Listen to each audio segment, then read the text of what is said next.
সৎসঙ্গীদের জন্য ছাত্রীদের জন্য কোটি কোটি প্রণাম। দাদা বললো, নির্ধারিত করলো সৎসঙ্গে কিছু বলার জন্য।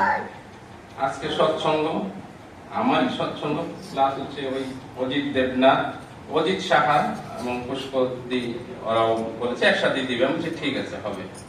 যাই হোক, আজকে সৎসঙ্গ যখন, তখন আমার আজকে এমন একটা জায়গায় যেতে হবে, কিন্তু গিয়ে আসবো কিভাবে আমার জানা নাই। কিন্তু ঠাকুর ঠিক সময় মতো নিয়েও গেল।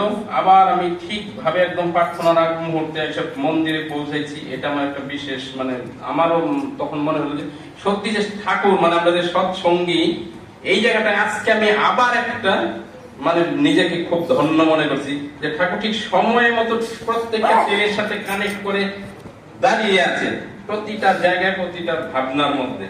ঠিক প্রার্থনার আগ মুহূর্তে আমি এসে মন্দিরে পৌঁছাইছি। এটা আমার কাছে একটা মনে হয়েছে যে আমার আরেকটা শক্তি বাঁধলো যে না, সৎসঙ্গীরা যদি তার ঠাকুরকে সে প্রকৃতপক্ষে বিশ্বাস রাখে, তার কাজে সে সফল হবেই হবে।